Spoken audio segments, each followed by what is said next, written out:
right, good evening, everyone. I'd like to call this committee meeting to order. This is the Committee of the Whole meeting for the Norwood City School District Board of Education for Tuesday, September 7th, 2021. Mrs. Camphouse, please call the roll. Mr. Atwood. Present. Ms. Ballard. Present.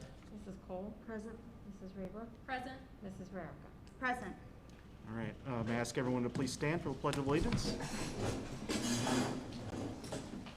Pledge allegiance to the flag of the United States of America and to the republic for which it stands, one nation, under God, indivisible, with liberty and justice for all.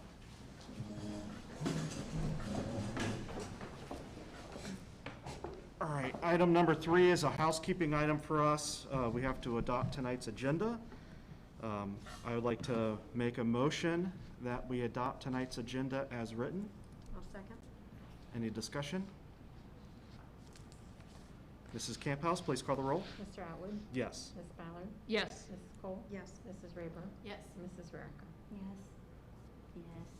All right, with the agenda adopted, we'll go straight into the meat of the meeting. And section 4 is discussion items. We have 2 items up for discussion. The first one being 4.01, bond refunding information.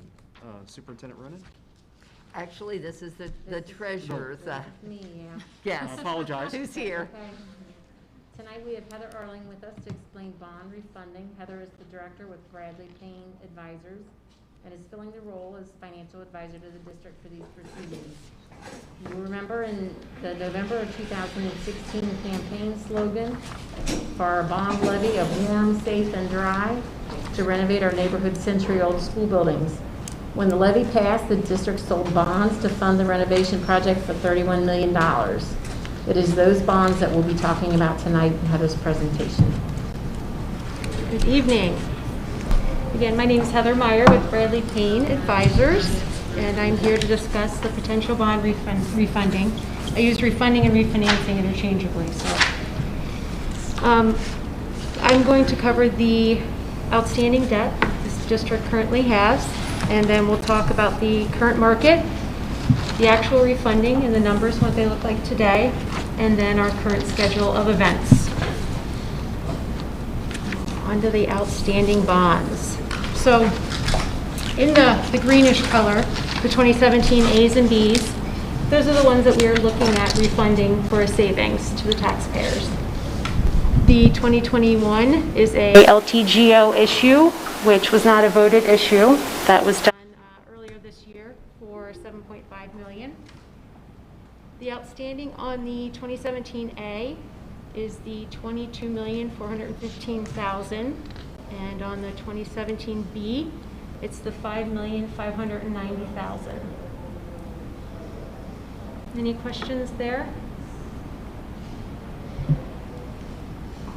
This gives an overview of the rating agencies and where the district is rated. In blue there, you see the A1, that is the district's rating, and then we will use the state's credit enhancement program for school districts, which will raise that rating to a AA2.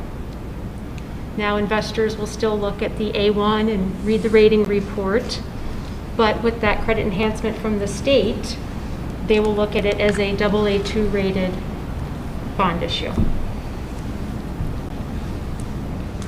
Here gives a nice graph on slide 7 of the outstanding UTGO. So this is the voted bonds, the 2017 A and B. Just gives you a visual of the debt service. Blue is the A and B is the red layered on top there. And then the next page shows it by millage. And again, the blue is the 2017 A, and the 2017 B is in red again, with the millage in between in the bars, and then on top is the actual total. Anyone have any questions thus far? So I do have a question. For the 21, 22, 23, there's a significant drop, the 4.32 down to the 2.99. What causes that significant drop to happen between 1 year? That was future planning. Okay. So when Ernie was here and they did the bonds, the thinking is there may be a future project that they're looking at, or they may align it with operating levies as well. Okay. So just future planning, looking forward, and we're looking forward as well in discussing it right now. Okay, thank you. And this chart here just outlines all again the UTGO, or this is LTGO, I apologize. The LTGO, the 2021 LTGO, 7.5 million, bless you. This shows the principal in purple and then the interest in green layered on top there. It leveling out there in 24.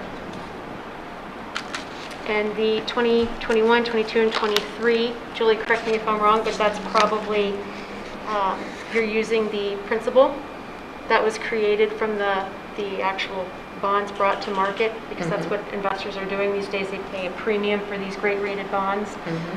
And then what you can do is push up more principal and interest and then use that premium in the first 3 years to pay it off. And overall, that lowers the debt service afterwards. Any questions there?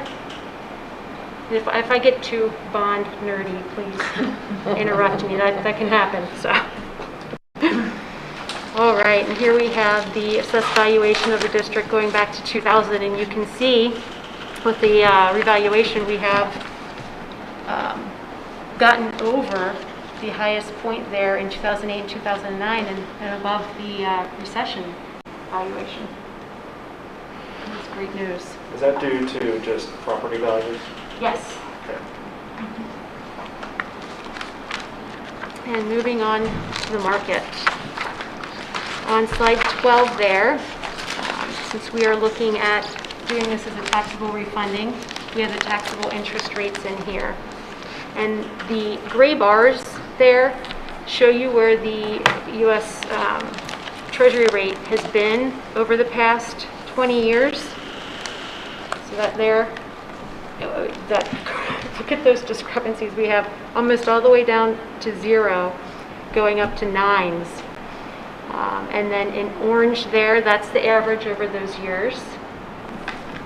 And then the green line with the triangles is where we're at right now. So we're at historic lows still, which I think I've been saying for 10 or 15 years. That it's going to change. Things are going to go up, and it never does. So. On to the actual refunding. On slide 14 there. The top shows the 2017A, and I'm going to walk through each box. The bonds that are eligible to be refinanced is the $20,444,000, and we expect to refinance that entire amount. And we're not extending any of the maturities. Old bonds were November 1 of 2051, and that will remain the same.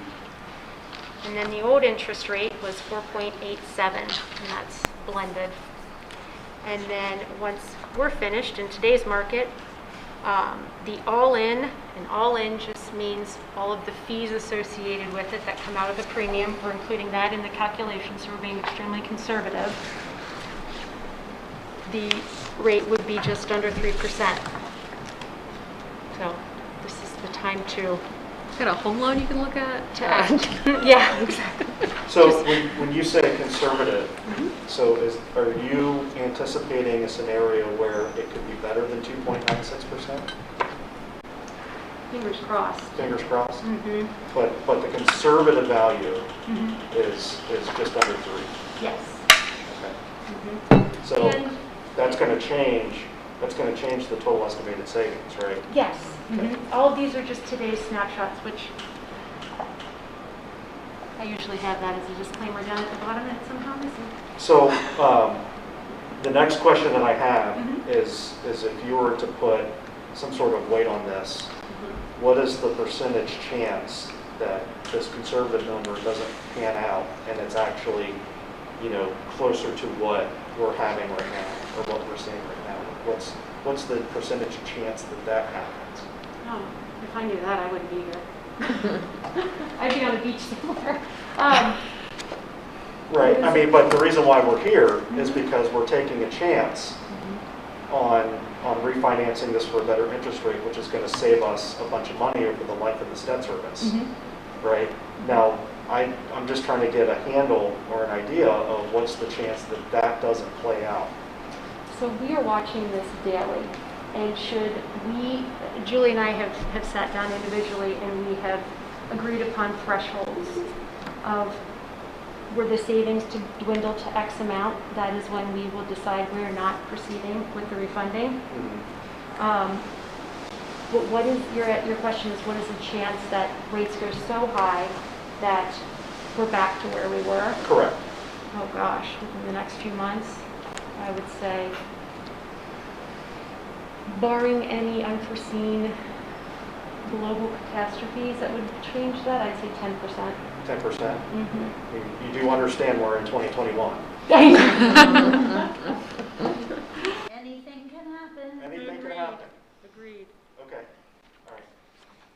All right. I've never But they seen. have a line in the sand that they won't cross, and it does, so.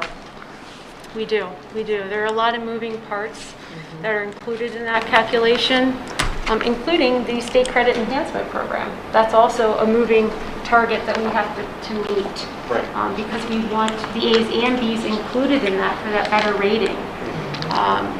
So as of right now, we are looking at refunding both of them in order to be, all of it being inclusive in the state credit enhancement program. Now, that rating has a direct impact on the percentage that we're granted. So if for some reason we go up in our own rating and we're compensated at the state rating to, let's say, a AAA, we would get potentially even a better rating. Right. The rating is just like our own credit scores.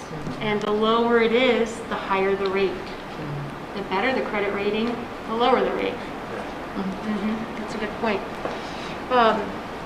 So the total estimated savings, and this is cash flow, is over 3.5 million over the life of it.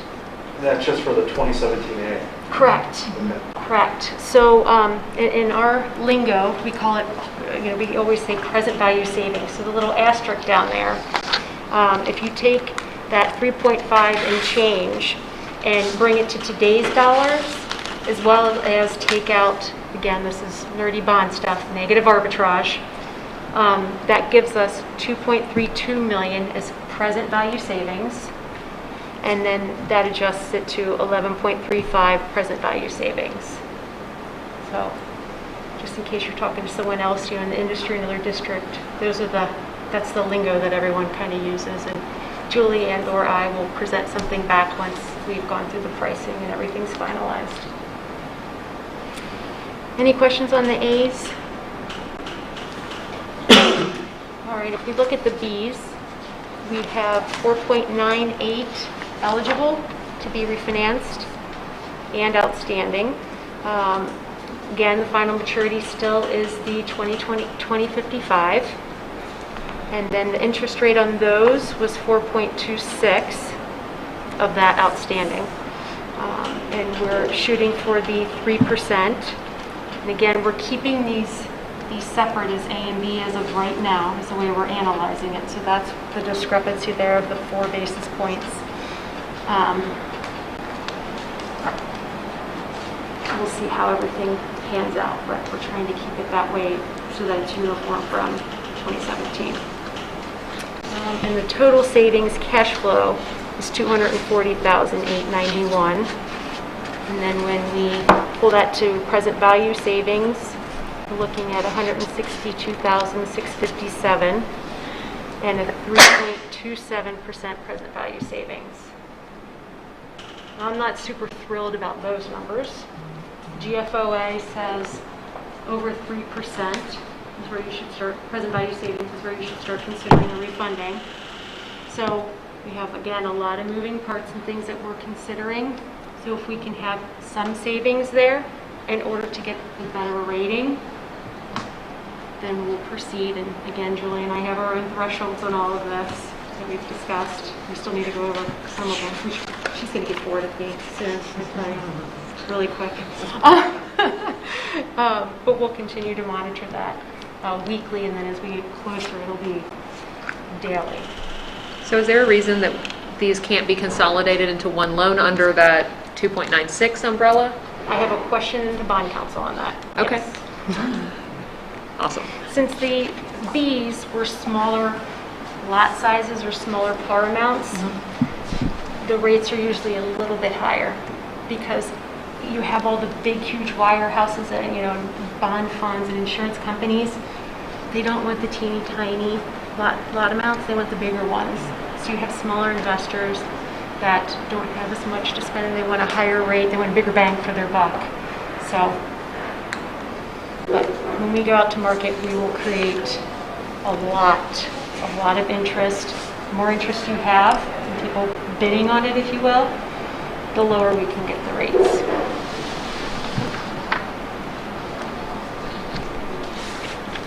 Any questions on both of those? All right, I'll move on to the schedule here. We're on slide 16.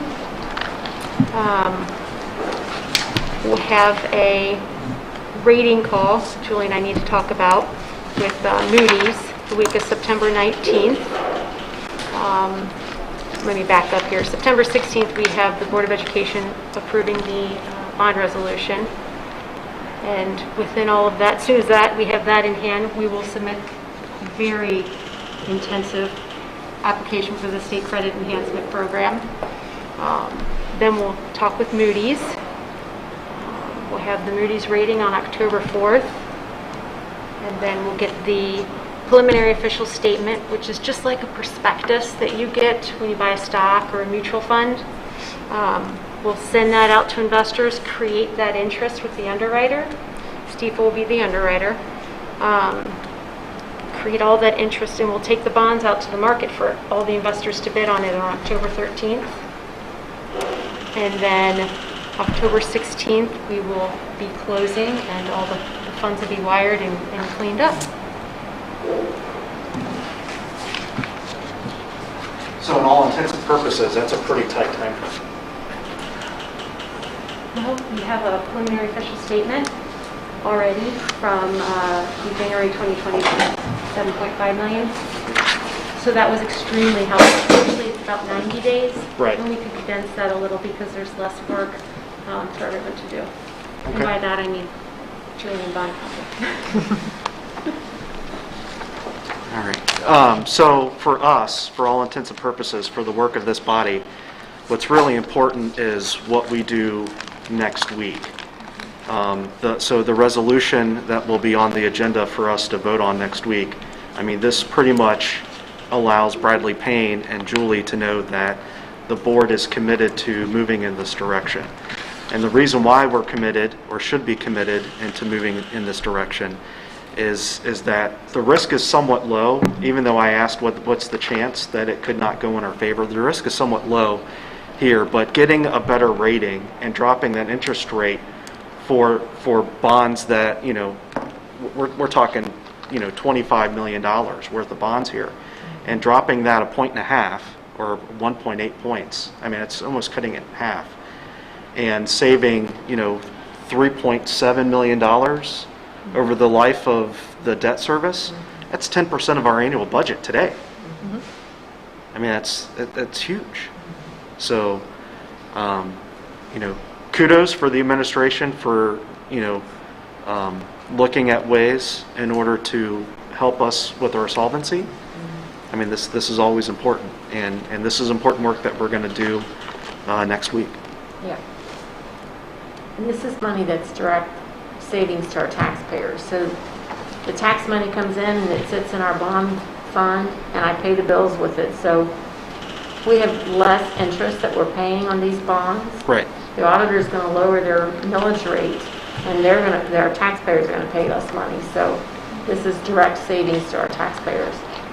So that makes it even more, equally important as Right. the savings for the district in my eyes. yeah, so this is hitting everybody's bottom line, especially when they look at their property tax values in the Exactly. future. So this is important work. This is a huge win. Yep. So, any questions? Thank you. Appreciate it.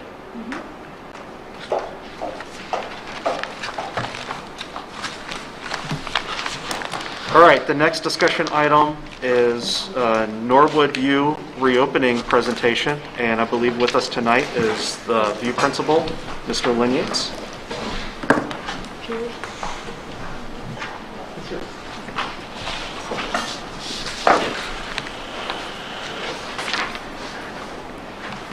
I'm going to move out of the way. I got it up for you. Good to go. We should just start setting up with a clean line down the middle. That's a catchy title, The New View. Well, first off, thanks for the invitations, school board members. It's one of the highlights of my year is the opportunity to come and share with you what we think are great things that are happening at Norwood View. And I normally do it a little later in the year, so but we're excited for obvious reasons. This year may be my most excited time to come here and share with you guys because, as that title says, it is a new view. Do want to give you just a little bit of background on how we started off the school year. It's been a fantastic start. We have currently 277 students. We have 15 homerooms, K-5, and we have 2 MD units. And we do have a new Head Start program that just started actually today, was the first day for our students. We had 4 students today, and obviously we're hoping that that continues to grow. We are promoting it as best we can with Facebook and newsletters, and so we really want those numbers to grow. I think we can get up to 15 in our unit, and that's our goal for this year. And I think it will grow. It's just a matter of getting the word out because we've never had a program like that at Norwood View before. So we're very excited about it. We have our Adopt a Class program is.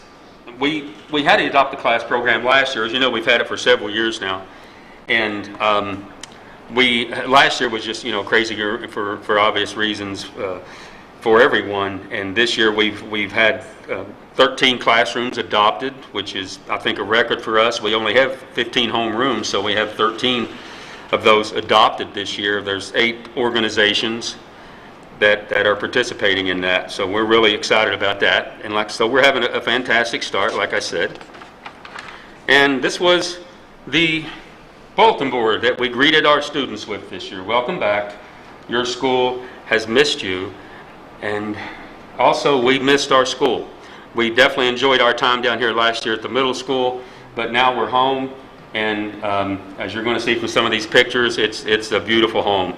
It's always felt like home, but now you're going to see it's just a beautiful building. I felt like we may have had at one time what I felt like was kind of the most rundown building, and now I absolutely think we have the most beautiful building in the district, if not the entire city. I really do believe that. These are just a few of the highlights, and we will cover more of these throughout more than this throughout the presentation today. But we do have new heating and air conditioning. We have new paint all over our building, the gymnasium, the auditorium, all of our doors and walls. Everything just looks so fresh and clean. New lighting, boy, that made a difference. Some of our hallways were just so dark, and we have new lighting and the drop ceiling. The windows are fantastic because they actually were able to just put wood trim around the windows, and they just, again, it's so well done. And you put that paint on there, and I mean, it was not in great shape before, and it's just such a big difference. And of course, just looking at it from the outside, you can put windows on an old trailer, and it'll look good, So I know I had one. So, but the windows just make everything, and from the inside even more so. I know it looks beautiful from the street, but when you come inside and look at the building, it just brightens up the classroom so much. It even looks better on the inside. We do have a new emergency alarm system that includes our fire drills, our lockdowns, and our tornado drills. We have these new line interactive panels installed in all instructional areas. They look like these giant TV monitors, like 80-inch TV monitors. They hang on the wall, and they're interactive. Students can come up and, interact with the board, and the teachers can give instruction from the panels. It's and I mean, we have them in every instructional area, every Title I room, no matter how large or small. Our intervention specialists, they all have these. We even have one in our conference room.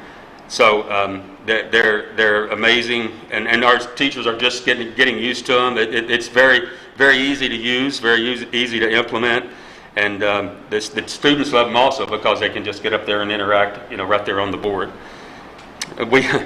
I put this in there because this is really big for me. The new trash disposal system. If you remember what we had like 15, 18 trash cans lining along, our doorway to the cafeteria, and now we have a dumpster that's there, and it's emptied 3 times a week, and they redid the whole area around that. It looks beautiful, and so that was a big thing, I thought. We have many of the outside doors that are new. If they're not new, they're freshly painted. If they were in good shape, we just painted them.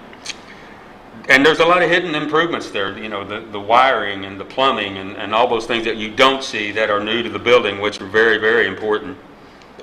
And like I said, we'll view some other things and talk about them as we go through the presentation. That's just the tip of the iceberg right there.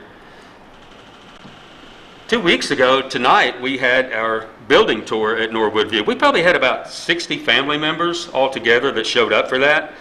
And I will say that they were most excited, I think the most comments I heard were about the air conditioning, because it was about 90 degrees that day, and just how bright and clean the building looked.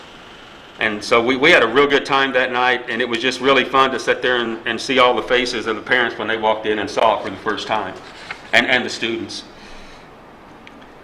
Safety is always our number one priority, I think, across the district and certainly in our school. And this is something that boy, I've been wanting to see in our school for a long time, and that is our secure front door entryway. Let's see it. There we go. There it is. There you go. So let's put it this way. If a visitor comes into our building, or whoever comes into our building, they have to go through 3 sets of secure doors to get into our front hallway. And it's never been that way before. I wish the picture was a little larger that you can see, but the picture on the left is coming through the front doors, and then the picture on the right is actually standing in the foyer in between the doors looking at our main office. So someone would have to come through the outside doors, then they would have to go through that door on the right that you're looking at. That would take them into the office, and then they would come from that door, they would go into the hallway through another door. So we think it's very secure. We are still working on the locking system. There's just a few things that we're tweaking up there, but again, safety just has to be our number one goal, and I think that was a great step forward in making our building safe and secure.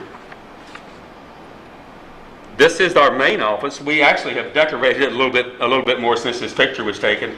But if you walk into our office, that's what you're looking at. Our secretary, Whitney, will be sitting right there. And then to the left is an office that is Mr. Munchin's office, and then in the back is my office. We have a storage area. We have a copy room back there in the back, and we also have a conference room. This used to be room 16. I don't know that you would remember that, but this used to be room 16, a classroom, and it was converted into the main office. And as you know, the first impression is everything, especially for visitors, family, friends, whoever comes into our building. That's their first impression of our building is the entranceway and the office, and it just looks fantastic. There would happen to be the principal's office.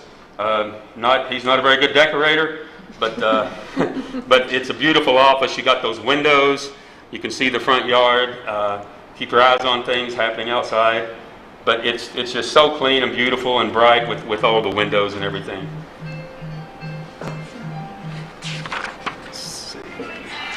That's our conference room. That is probably at least twice as big as the conference room that we used to have.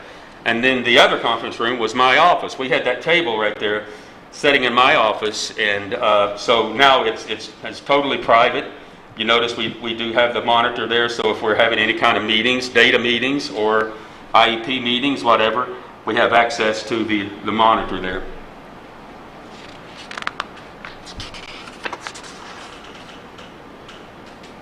Okay, let's look at some of the classrooms. This is our new preschool room. We took one of our kindergarten rooms and converted it into our preschool, our Head Start program.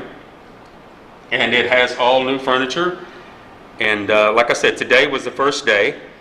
They do have one teacher and one assistant in the classroom. And like I said, we are promoting it. We're doing it, as best we can. We're trying to get this program up and growing. But I wish you could have seen the 4 students that were there this morning. They were real excited to be in this new facility. Moving on, this is one of our kindergarten classrooms. And if you notice, we have plenty of space. It's very nicely decorated. The students are able to maintain a safe distance at their desk and also on the carpet, because our little guys they can spread out and get on the carpet right now. So that's our kindergarten. Moving up, these are 3rd grade classrooms. And one thing I want you to notice on these beautiful classrooms is the floors. Those are 2 separate classrooms, and we were able to retain the hardwood floors, get the tile, and the one room had carpet on it for years, and we were able to get that off. And those floors have just recently been stained and shined and renovated. So that's our just beautiful hardwood floors. Through the years, we may be able to restore more of these classrooms like this, because you can see how beautiful they are. It's hard to believe that at one time they covered those things up. So this is one of our 5th grade classrooms. Once again, you can see that all of our students are wearing masks. They're socially distanced, and they do have their shields up, which is very important.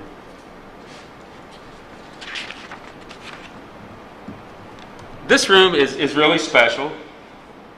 Miss Espinal has this room. It used to be, if you remember, my office before, and we were able to put Miss Espinal. She's been in these tiny little rooms through the years, and we have 38 English learner students in our building this year, just starting off, and that number will grow, I'm sure. So she has this nice kind of like a double space right there, and like I say, I know that program, it just continues to grow every year. It's just, and Miss Espinal does a fantastic job with it. But you can just see that it's very spacious. And Miss Espinal, who obviously speaks fluent Spanish and English, she's right next door to the office, so we can utilize her whenever we need her, which is very important. But that's just a beautiful room right there. This is a picture of one of our intervention specialist rooms. And all of our home rooms, all of our intervention specialists, all of our Title I teachers, and our EL teachers each have their own space. And that's so important. I can't tell you just how much pride the students and teachers take when they have their own room, their own space. Because we've had many of our teachers, sharing space in a classroom, or maybe in a small area where we're just kind of putting dividers in there, and they're doing a great job, but it's a little cramped. So each of our teachers, each instruction that takes place in our office, each teacher, again, if it's intervention specialist, Title I, whatever it is, they have their own area, their own classroom.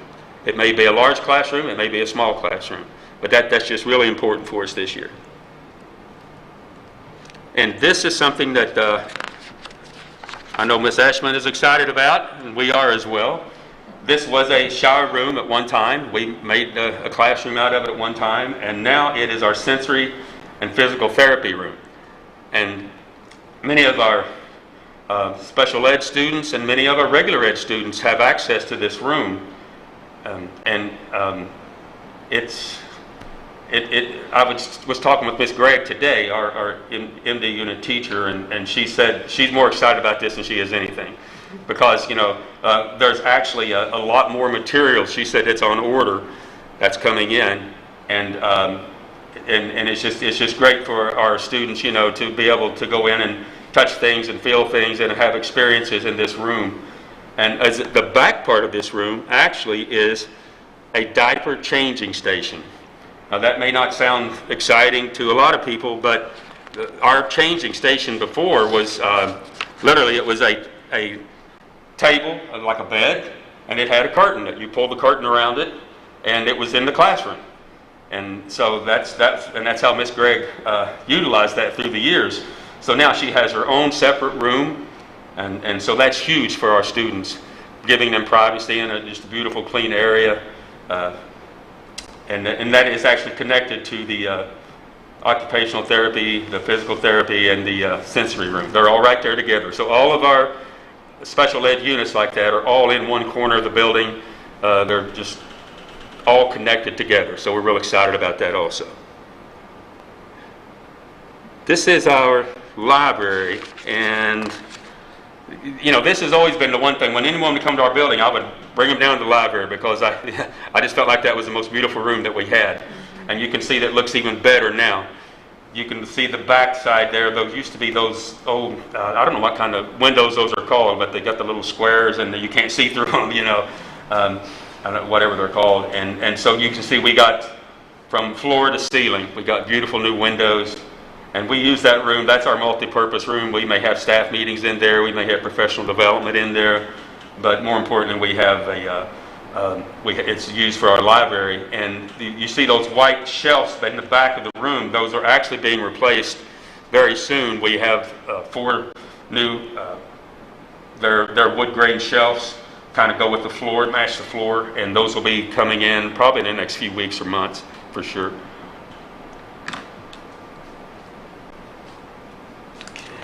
This is what they call a staff lounge. We've never had one at Norwood View, and so we're real excited about that. It's a former classroom, and we're in the process of decorating it. We're in the process of getting some furniture and a refrigerator for our staff. And again, our teachers are real excited about it because in my years, I've been there 10 years, and we never had a staff lounge.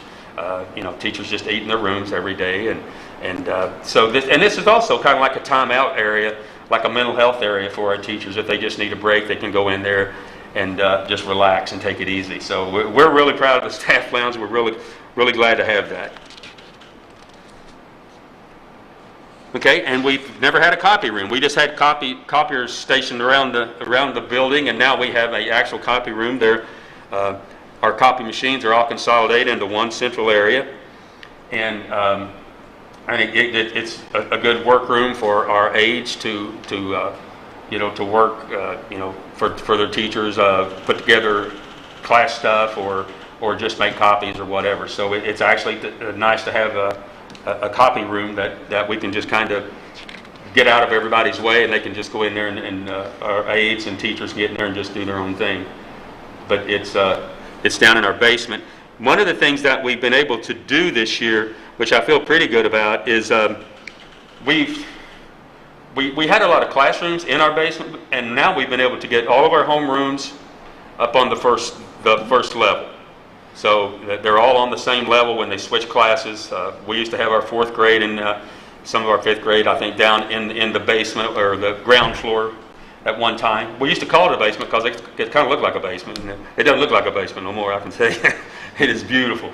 But we've been able to get most of our instruction on the top floor, the first floor. And it's made a difference. Students don't have to go up and down steps. And we have our art, music, and gym downstairs. And we have, again, we have our special ed unit. They're in a great area, kind of isolated by themselves. And let's see, we do have one Title I teacher downstairs, but we have the copier room, the staff lounge, and things like that. And so most of our instruction, most of our transitions are taking place on one level, the first floor. Okay, so I can't tell you how beautiful that flooring looks on the stairwells. It's all new. I don't know what kind of texture it is, but it's really a nice texture. It seems like it's going to last a long time. I like how they've got two-tone on the steps because we've had students in the past that may be visually impaired, And so the way that's two-tone really helps them, and it actually helps anyone to just be able to see, to see the stripes on the steps like that. On the right, that is a picture of our hallway in the basement. And it's no longer a basement, right? It is ground floor now because it is beautiful. You can see the drop ceiling, the lighting, you can see the walls are freshly painted, and more importantly, that used to be just a dark concrete floor that shined every once in a while. But now it just is beautiful. I went there, And I know. Yeah, it's so professionally done, and it really looks like a professional building now, especially down on the ground floor. It's hard to believe that's what it looks like. Okay, our restrooms, boys and girls, they have, well, obviously new stalls, new sinks, new floor, new walls, new ceiling, and it's amazing how clean the boys and girls keep the restrooms now. I mean, you walk in there, there's no paper towels on the floor or nothing because they just take such pride in it because it just feels so good when you go in there. It's just so clean and nice and fresh, and so all of our restrooms look just like that, which is fantastic. Okay, if you look on the left, you're seeing our school cafeteria. We actually have all new tables in our cafeteria. Students are able to space out in the cafeteria, as you can see. And you see the drop ceiling, how bright it is in there. If you look on the left, we do have one bottle filling station on the floor, or the top floor, and then one on the ground floor. We have two of those on separate sides of the building, and those are fantastic. I like to use those myself, and I think all the teachers and certainly all the students like to bring their own water bottles and get that fresh water like that. And we do have water fountains that are not bottle filling stations, but they're all new. They look just like this. They're very shiny, very clean, very new. We do have students, that's our courtyard. We're able to get the kids outside and let them eat. We like to let them get outside as often as they can. And we actually are in the process, Ms. Ronan has ordered 6 new tables for us, picnic tables, so we can get them more on the playground. And also we can probably put another one in our courtyard right there. And so what we do is usually we take one class a day and rotate it and let them go outside and eat in the courtyard. And this is a facility that was built by Miller Valentine, who was one of our adopters at one time, her adopted class. And it does provide some shelter for the students, especially when it's hot outside. They can get under there and find some shade. We do have a couple of picnic tables in there. Once we get our new tables in, we'll probably put a couple more tables underneath that. But it is a nice facility on our playground. And we've had that for probably about 5 years now. And here is our arrival and dismissal. These are pictures that we've taken. And the picture on the left, what I want you to notice is that area right there is all new. Let's see, you can't hardly see it, but if you see the cars over there, and where Miss Gabbard is standing, that was grass last year. If you remember, that was a grassy area, and now our parking lot has been extended up through there. I think we added, 15 parking spots or something. And it's pretty much accommodates most of all of our teachers. Some teachers choose to park on the street. It may be closer to an exit that they come in and out of, but it's been a big addition. And also we have a drop-off area in the morning where cars are able to pull in one entrance and then exit out another area and drop their children off right there on the parking lot. And then of course on the right picture, that's a picture of dismissal, and I like that picture because it's showing a lot of walkers, which last year we were down here, we didn't have any walkers. Everybody rode in the car down here, so now it's nice to be back home where so many of our students like to get out and walk. Parents like to get out and walk up and get their children, and walk them home. So we're back home again, and we're really happy about that. Boy, this is a unique thing right here. I'm not sure whose idea this was, but it was ingenious because if you remember where that stairwell is on the right there, where those steps rather, not stairwell, but those steps on the right, that used to be that hill. And we had, I fell down that hill a couple times, and I'm sure a lot of parents and children, probably children loved if they rolled down the hill, I'm sure. But we put new steps in there, and so that's on the direct side of our building. So on the picture on the left there is showing the sidewalk from the top of the steps over to the building, and it's just a great addition. People that used to come from direct side, they either had to walk up the hill, which was an adventure, or they had to walk all the way around to the front on Carthage to the front entrance. So that's been a great addition right there. Once again, we talk about safety too. That's very safe right there. Okay, in closing, I would just like to say, please stop by and tour anytime you want to. I'm giving you a standing invitation. Just stop by and I can show you around, or if you know your way around, you can just find your own way around. That's fine, but come up and see it. You're going to love it. It's beautiful.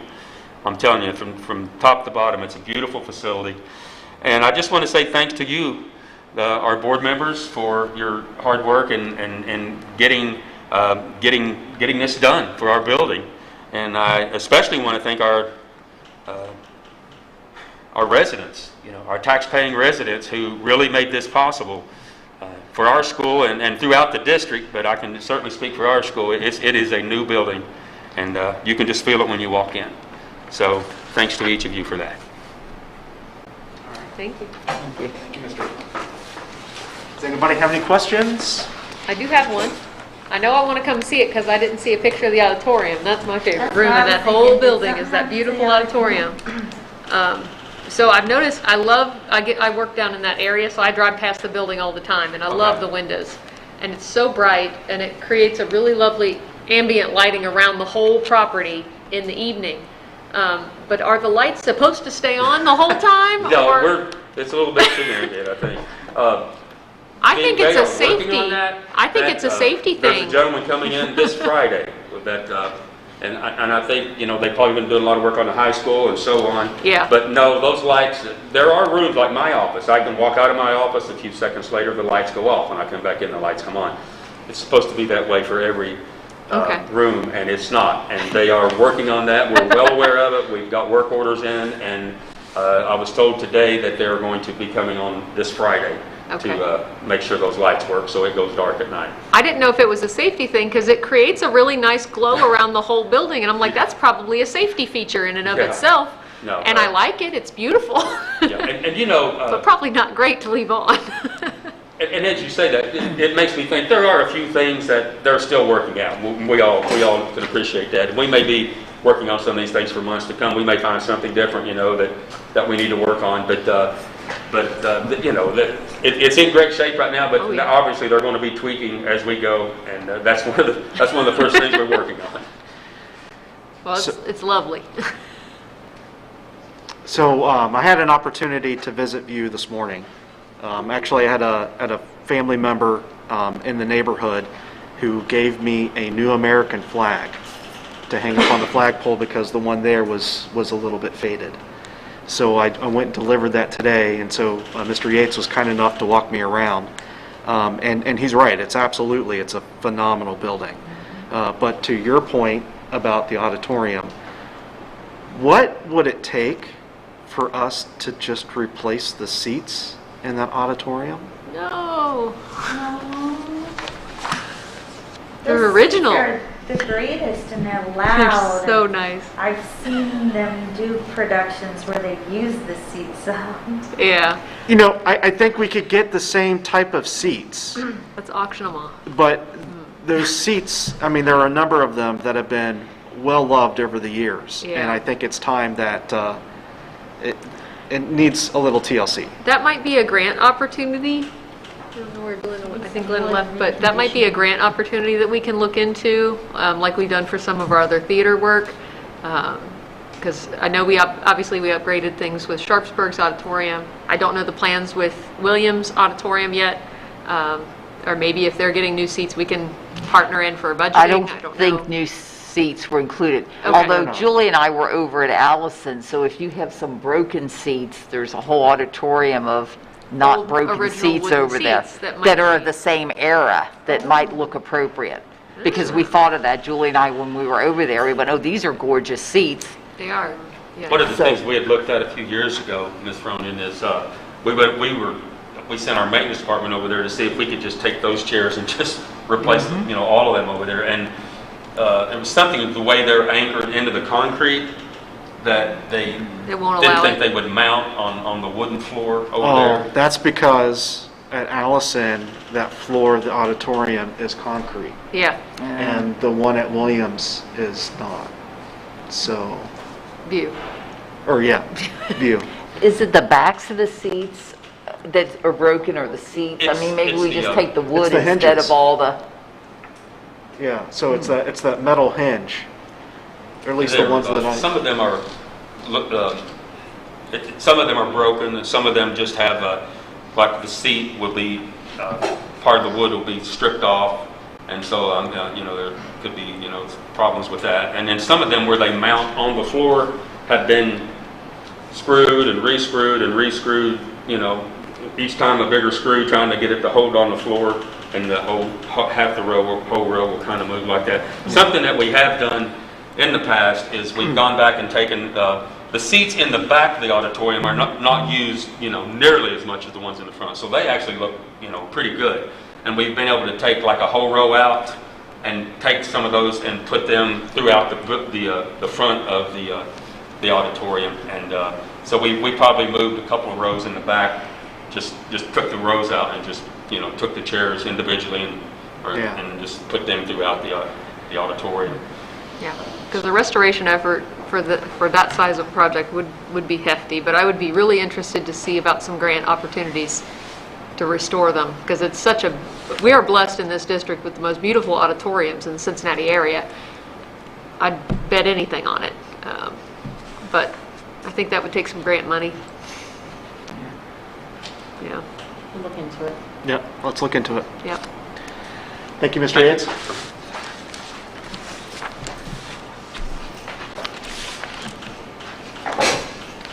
All right, moving on in our agenda, Section 5 is personnel, and I'll turn it over to Superintendent Ronan. oh, thank you, President Atwood. Under employment in 5.011, we have mentors for the 21-22 school year. This is part of the resident educator program for new teachers. And these are the teachers who have volunteered to mentor our new hires. Under number 2, educational aides, I'd like to welcome our 5 new educational aides who are joining the Norwood family. Number 3, it is supplemental contracts like class advisor per the NTA agreement where teachers are doing additional duties. Number 4 is that change in status. So these individuals have either moved to another position and a pay adjustment is involved. That is why we're bringing it to the board. Number 5, substitutes. It's always good to have some substitutes to fill in to assist us. Number 6, Mr. Reynolds is asking for a leave of absence for the coming year. Number 7, we are approving a volunteer who is helping out with our marching band. And number 8, we have pupil activity contracts. We're so happy we have found a tennis coach. We've been looking for a while. So welcome to our 3 coaches. And I believe that concludes my report. Thank you. All right, any questions? No, moving on, item number 6 in our agenda is the Building and Grounds Committee. I'll turn it over to Board Member Mrs. Cole. Thank you, Mr. President. So we have one, excuse me, one request this month from the Norwood Business and Professional Women's Club. They are requesting our field house for Christmastown, which will be on Saturday, December 4th, from 8 a.m. to 6 p.m. It's a great event every year. Yep. So I agree. Am I not allowed to vote on this? you can vote on this. So yeah, no, it's a fantastic event. It's so well attended, and it's just become a tradition in Norwood, Christmastown. Right. So It's a little newer, but man, people embraced it pretty quickly. all right, Section 7 in our agenda, Finance Committee, and I'll turn it over to our Treasurer, Mrs. Campos. Thank you, Mr. President.